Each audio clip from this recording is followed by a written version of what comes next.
Good morning. How is everyone doing this morning? I hope well. So today, we're going to start on chapter 9, Revelation chapter 9, and it starts the fifth seal. The fifth seal has a lot of parts to it. The fifth trumpet, I'm sorry. So it's going to be a few parts to take care of this particular trumpet. So I'm going to start off with a little bit of an intro, first few verses of chapter 9. It takes up a good portion of chapter 9, so that's why it's going to be a little bit more piecemeal on this one.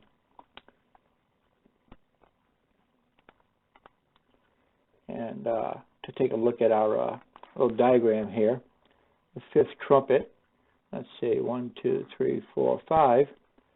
You see that it's that one with that cloud kind of showing.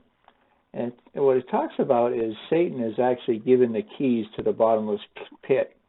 And that he's going to release the bottomless pit, and there's going to be these locust-type creatures that come out of the pit. But I want to kind of give a little background on what I think is going on here, and some going back a little bit in what we've already talked about in Revelation. You might find interesting. And just to review our little hepatic structure here, again, we're in the second set of sevens of the three sets. We got the 7 seals we went through. Now we're in the middle of the 7 trumpets, and we're on the 5th trumpet. And then after we get done with that, we'll be going on to the bowls. So that's where we are now. And I will jump in on some verses. And I got some pictures this time to show you, which you might enjoy. So, and the 5th angel sounded, and I saw a star fall from heaven unto the earth, and to him was given the key of the bottomless pit. So here it's pretty plain that this particular star is a person, because it says, and to him was given the key of the bottomless pit. Now, because of the what's going to happen when he unlocks this bottomless pit, tells us pretty closely, but it also tells us in verses coming up who this person is, and it is the Antichrist. Well, it's actually Satan. And so I think that because he's falling from heaven, and this is the 5th angel sounding, so it's the 5th trumpet, that this is the point in time that is talked about in where Satan is cast out of heaven for the final time. And I'll show you some verses on that too. But over in Isaiah 14, 12 through 14, we got a little bit of a little talk about Lucifer himself. There's not a whole lot. It's a good portion of Scripture that kind of talks about Lucifer and who he is and how he got to be the person he is. So starting in verse 12, how art thou fallen from heaven, O Lucifer, son of the morning? How art thou cut down to the ground, which didst weaken the nations? For thou hast said in thine heart, I will ascend into heaven. I will exalt my throne above the stars of God. In this case, when they say the stars of God, I believe that's referring to the other angels. And originally, Lucifer was the chief angel over all the angels, and that he had dominion, and he got a little power hungry. So he thought that he could become above God and become as God. Well, that was a mistake he made, but he's been living that out since then. And that a lot of what's happened to the earth and what's to happen is based on his falling. So Isaiah 14:13, for thou hast said in thine heart, I will ascend into heaven, I will exalt my throne above the stars of God. I will sit also upon the mount of the congregation in the sides of the north. I will ascend above the heights of the clouds, I will be like the Most High. So he wants the big guy's job. A couple other verses on the same subject over in Luke 10:18. Here Luke is talking about, as he said unto them, I beheld Satan as lightning fall from heaven.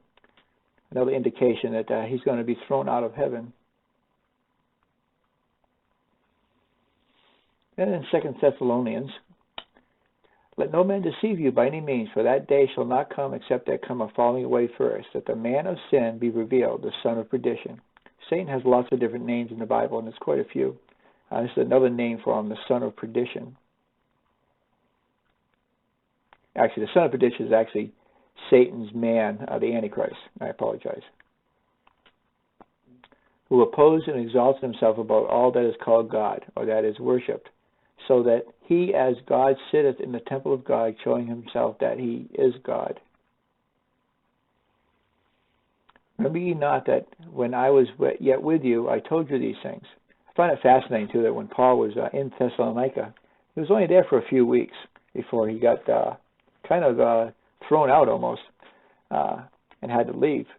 So he's writing these letters back, and because they're sending him notes about questions they have. But it's interesting that he was only with them 3 weeks, and the two things that he taught, one was that the salvation through Jesus Christ and him only, and he died, buried, and resurrection. And that he also taught them about the end days of the rapture and the second coming and the Antichrist. So I find it fascinating that these brand new Christians, that the church that Paul founded in Thessalonica, he taught this right away. Continuing on in verse 6, and now ye know what withholdeth, that he might be revealed in his time.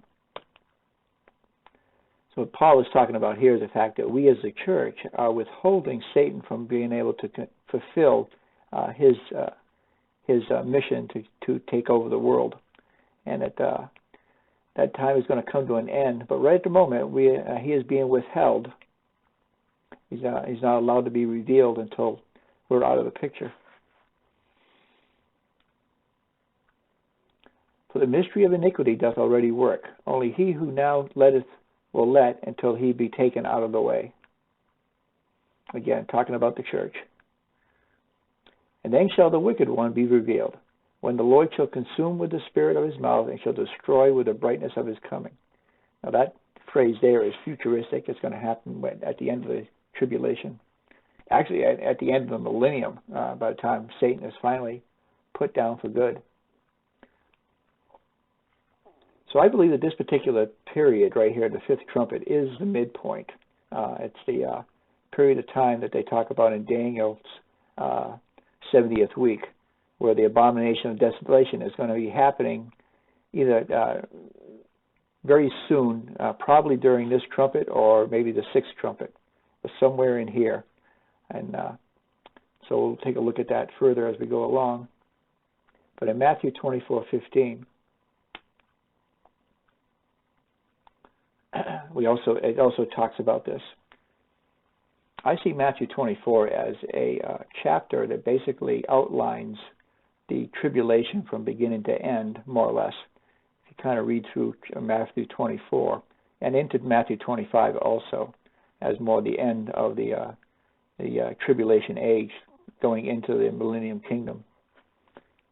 So right at this point, we're about halfway through chapter 24. And this is when Jesus is talking to the disciples. When ye therefore shall see the abomination of desolation, spoken of by Daniel the prophet, stand in the holy place, whosoever readeth, let him understand. Two great things about this verse. One, it tells you that Daniel definitely was a prophet, and that makes the book of Daniel prophetic, and that Jesus signifies it by saying that Daniel was a real person and he is a real prophet. So that's kind of like great proof that the book of Daniel, which has a lot of futuristic stuff in it, is true. Because here we have Jesus telling us it's true. Now, as I've heard other commentaries say, if you don't believe Jesus is who he says he is, then you got bigger problems than who Daniel is. Verse 16, then let them which be in Judea flee into the mountains.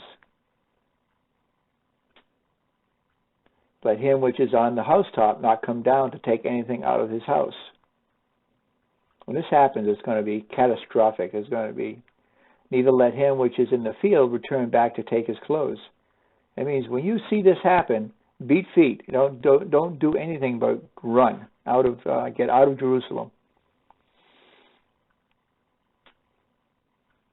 And woe unto them that are with child, and to them that give suck in these days. But pray ye that your flight be not in winter, because actually Jerusalem does have snow. It does get snow in the wintertime, so it could be a hindrance. Or neither on the Sabbath day, which makes this statement very, very Jewish. So if some people like to try to include a lot of things about the church being here. Well, it doesn't say anything about,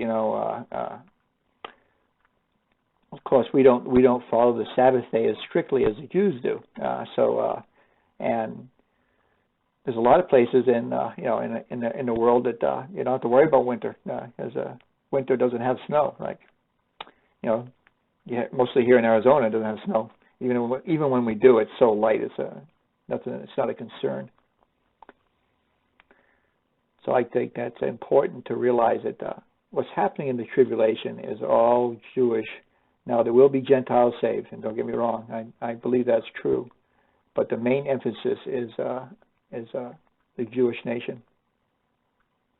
Here's we'll be coming to this chapter here pretty soon. But in Revelation 12, it also talks about this same period of time.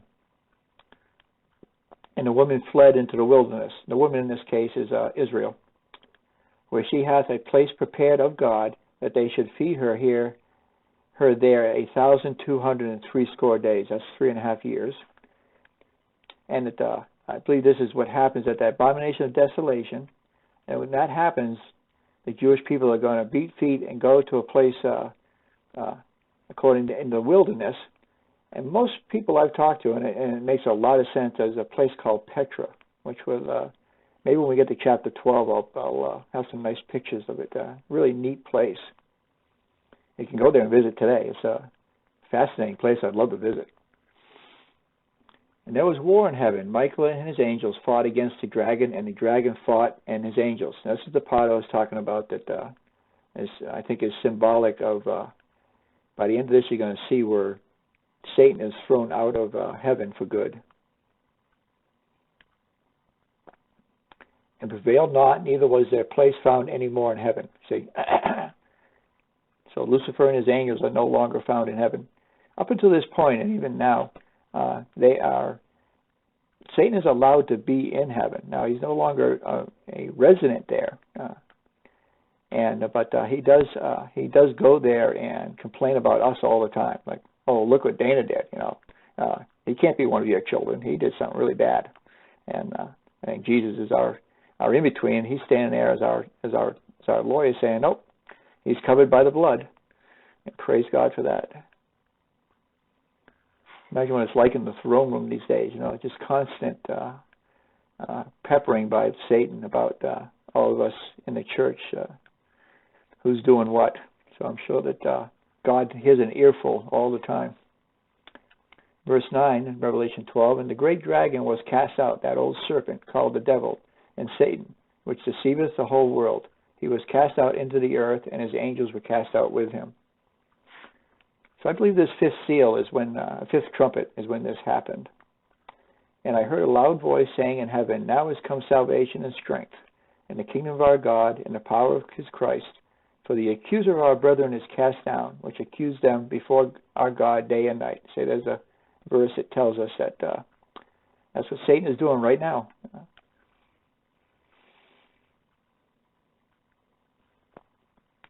And they overcame him by the blood of the Lamb and by the word of their testimony, and they loved not their lives until the death. Therefore rejoice, ye heavens, and ye that dwell in them. Woe to the inhabitants of the earth, of the seal of the sea, for the devil is come down unto you, having great wrath, because he know that he hath but a short time. Now he reads the Bible just like we do. He knows he's got 3.5 years, basically, from this moment until the end. And when the dragon saw that he was cast unto the earth, he persecuted the woman. Again, the woman is Israel, which brought forth the man-child. And it's just confirming who the woman is in this, is the one that brought forth the man child. When we study Revelation 12, I'll explain what that is, but the man child in this case is Jesus Christ.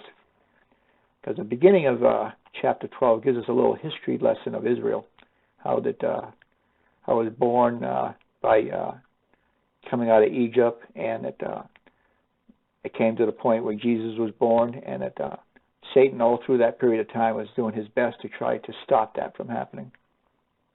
We'll get to that when we get to chapter 12.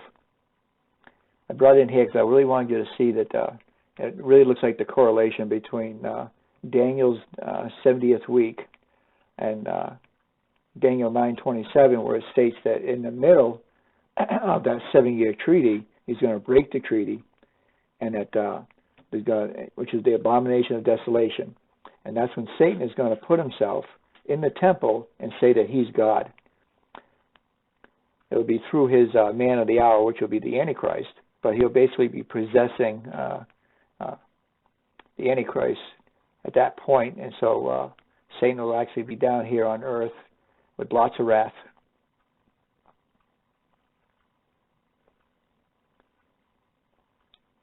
So I want to talk a little bit about this bottomless pit it mentions, and this is where I got some pictures to show, because I got a feeling that this bottomless pit is actually a place in Caesarea Philippi that Jesus talks about. And there's also another thing I want to bring in too, because of some things that Jesus said, but in both Revelation and in Matthew about Satan and where he resides. So here in Revelation 9:11, and they had a king over them, which is the angel of the bottomless pit, whose name in the Hebrew tongue is Abaddon, but in the Greek tongue hath his name Apollyon. These are some other names of Satan, and they call him the angel of the bottomless pit. So what that basically means that that he had the key to the bottomless pit. He was given the key, so he's given permission to wage war by God. Remember that Satan can't do anything by himself. So it's realize that whenever you feel like you're being persecuted by Satan, all you got to do is pray to God, and in the power of Jesus' name, Jesus can take care of that situation for you. And it doesn't mean that Jesus, actually there was one time when Jesus actually allowed Satan to test Peter, and I'm sure he's done it to a few of us too, to test us, to make us stronger. So, but remember that Satan can never do more than Jesus allows, and that Jesus will always be there to stop it if it goes too far. So those are really comforting words if you're a child of God.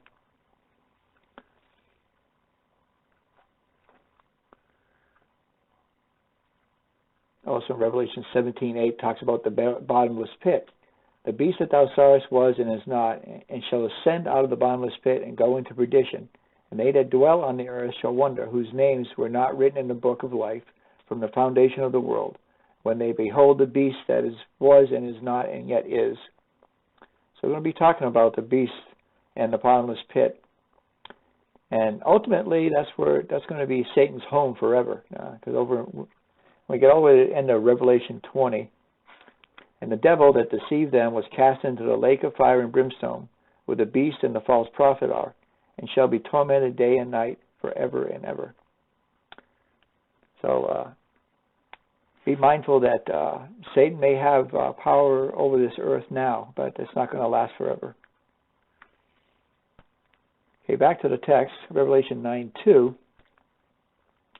And this is a passage that and he opened the bottomless pit, and there arose smoke out of the pit as the smoke of a great furnace, and the sun and the air were darkened by reason of the smoke of the pit. So I found some interesting verses about this pit that I thought that I found fascinating. The first thing I want to say is that over in Revelation 2:13, Jesus talks about Satan's seat. And this kind of ties in a little bit to the bottomless pit, and I'll show you why.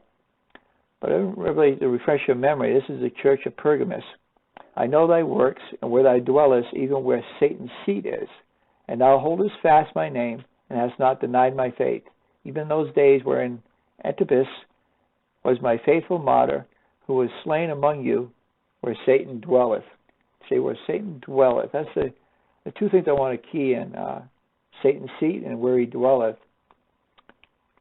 Well, in Germany right now, there is a place that's called Satan's seat.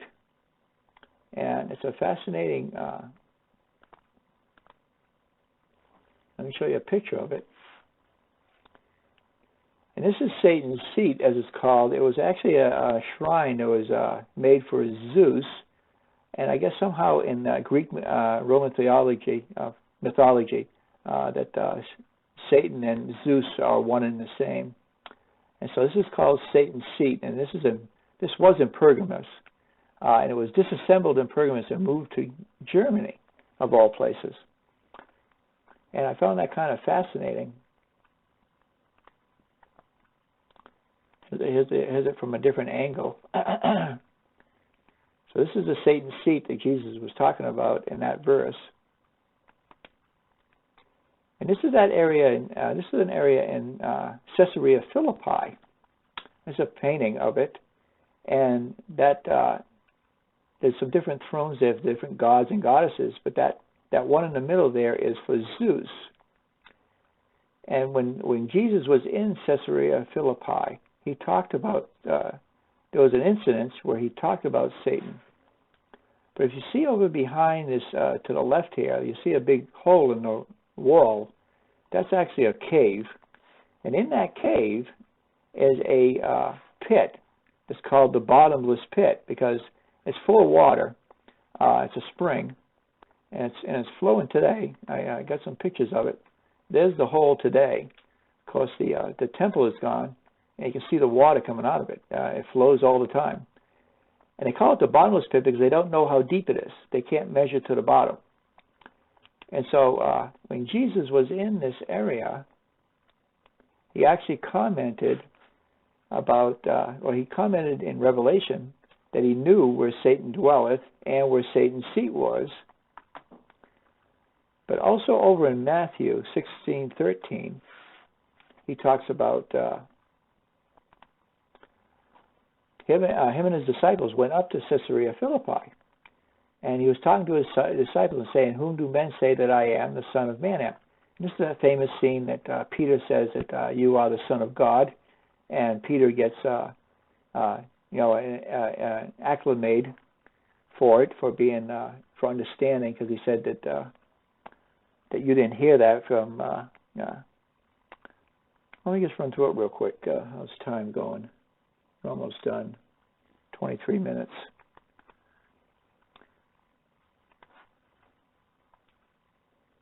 And they said, some say that you are John the Baptist, some Elias, and others Jeremiah or one of the prophets. And he said unto them, but whom say ye that I am? And Simon Peter answered and said, Thou art the Christ, the Son of the living God. And Jesus answered and said unto him, Blessed art thou, Simon Bar-Jonah, for thy flesh and blood hath not revealed it unto thee, but my Father which is in heaven. And it goes on, and it talks to Peter some more. The verse I want to concentrate on is actually 16:23.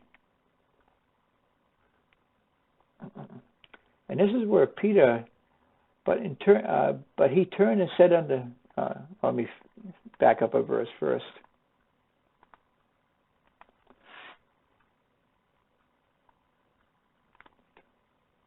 Get the right verse here. There's one point that Peter took him, I don't know, it sounds like he grabbed Jesus and began to rebuke him, saying, Be it far from thee, Lord, this shall not be unto thee. It was after Jesus was telling them that he was going to have to be died and buried and rose again on the third day. And Jesus' response is quite interesting, because he actually says, But he turned and said unto Peter, Get thee behind me, Satan. Thou art an offense unto me, for thou savorest not the things that be of God, but those that be of men.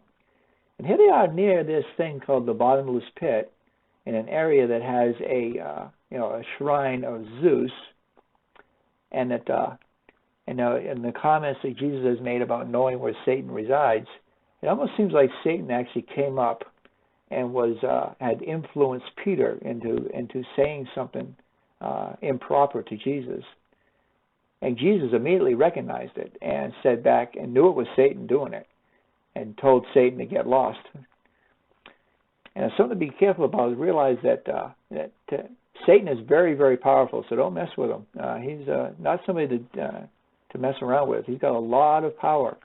And so if you ever feel like you're being, most likely if you feel like you're being attacked, it's by one of his minions.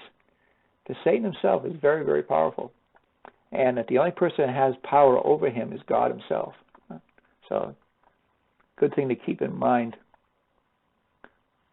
So I wanted to, so anyways, from gathering all these different little tidbits, it kind of makes sense to me that, I'll show you again, that this hole here being the bottomless pit, we're talking about the bottomless pit. Jesus knows where Satan resides, and it could be Caesarea Philippi, but he was saying it to the church in Pergamos, which is up in Turkey, which is not near Caesarea Philippi. But because he makes reference to the bottomless pit, and that in this particular area is known as that, kind of maybe a clue. There's something else I ran into, though, when I was reading this, I found really fascinating. You see this figure here? Well, Zeus had had somebody called, was it Athena? It was a figurine that was supposedly part of Zeus. You notice that this particular figurine here, you'll see a person that has wings like an angel. Well, you know that Satan is a fallen angel. And if you notice that this chariot that they're in, this is supposed to be the chariot that Zeus rides in, and it's being driven by this figure of a fallen angel. And you notice there's 4 horses.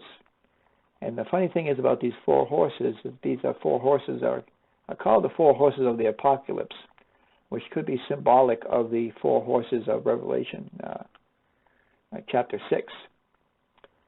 I found that very fascinating. Just one other thing that's kind of interesting at this, let me show you something again. So the kind of the structure that this looks like. And I won't say too much about this picture, but when I was doing this research, this was a speech given by somebody at a structure that looked just like that Satan's seat.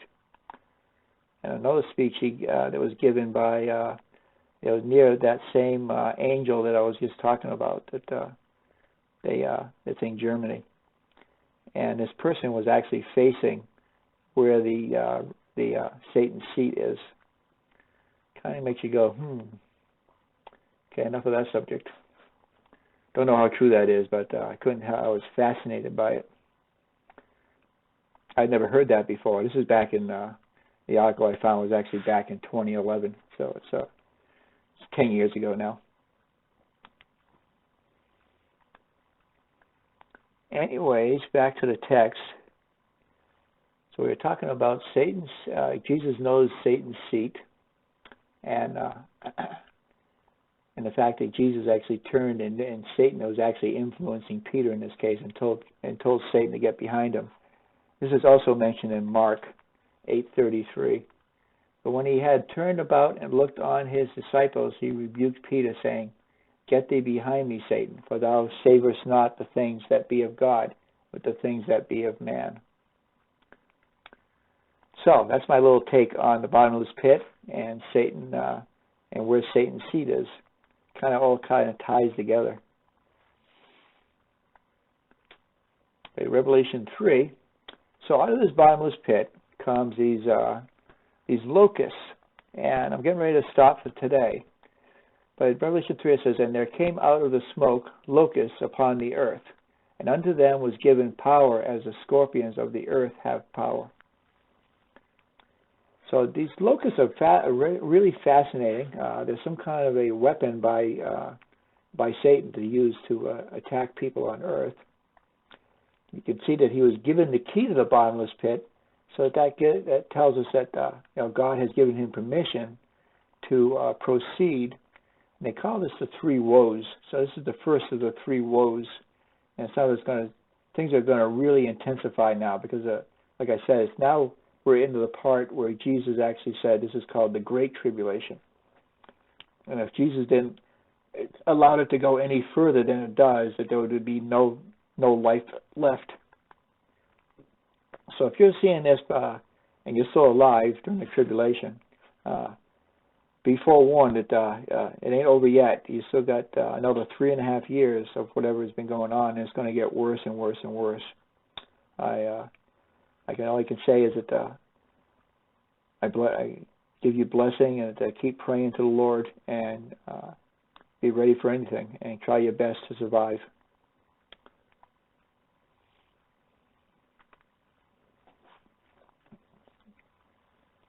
Okay, just a couple of things about this verse, and I kind of get the impression reading that verse 3. Let me look at it again. When it talked about and there came out of the smoke locusts upon the earth, and unto them was given power as the scorpions of the earth have power. So that this sounds like it could be a creature that's empowered by Satan's demons. You're going to find out in a few verses that they have a king, and there's another reference somewhere in the Bible we'll talk about that says that regular locusts don't have a king. So that this particular, there's something different about these locusts.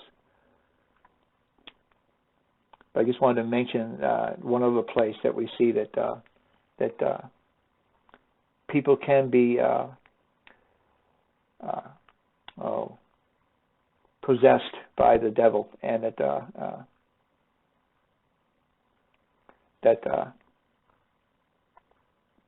I want to bring in a story. This is the story of the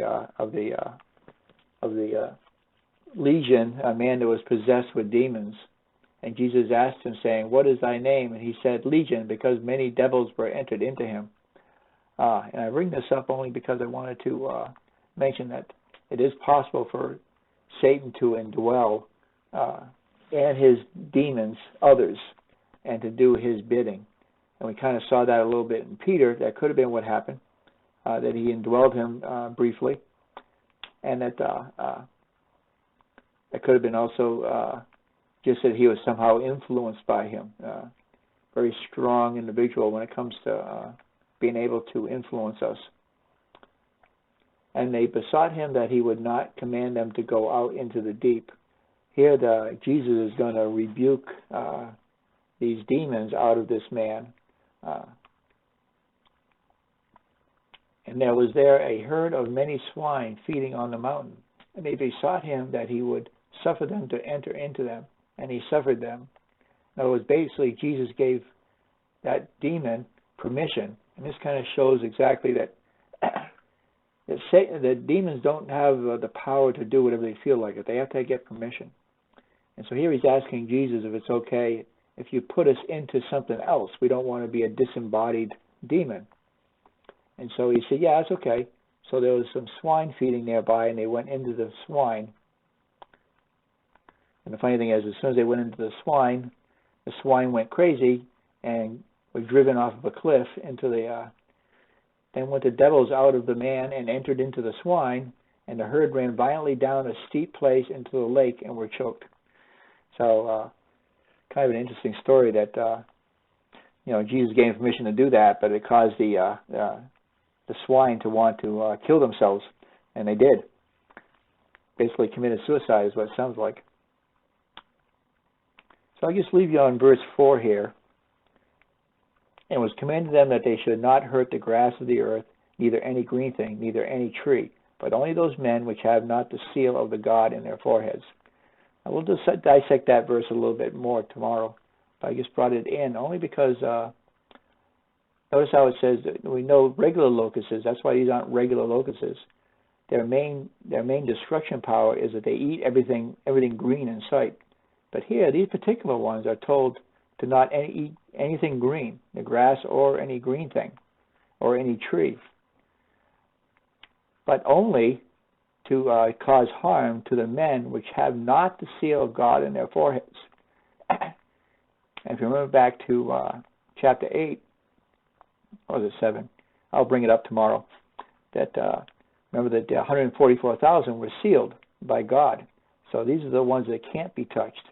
But everyone else is fair game. So if you're not one of those 144,000, you are eligible to be for this particular punishment. So for those that like to try to say that they're mid or post-trib, and you think you're going to survive all this, I think you're sadly mistaken that you think that you're going to be able to survive all the way through the I'm sure that there's some of you folks that might be listening to this that have heard of the preppers, and it is fascinating, to try to prepare. And there's nothing wrong with preparing for, because things could get pretty ugly even before the tribulation. And so it's a good thing to always have some supplies on hand and be ready for anything, a natural disaster or even losing power for a week. I remember that happened once here in this area, where the Coolidge area lost power. I think it was like 3 or 4 days. I know people were scrambling, trying to find ice to keep their stuff cold. It was like right in the middle of summer, too. Oh, excuse me.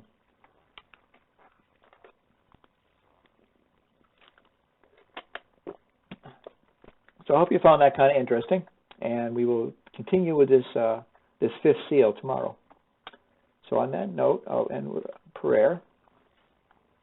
Thank you, Father, so much for this time. We get to look into your word and for all the things that you give us and help us to see that so much of what we see in your word just ties together with so many other things. It's really refreshing to know that these 66 books that you had inspired by 40 different people all had one author, and that's you, Lord. And I want to thank you and praise you so much for giving it to us.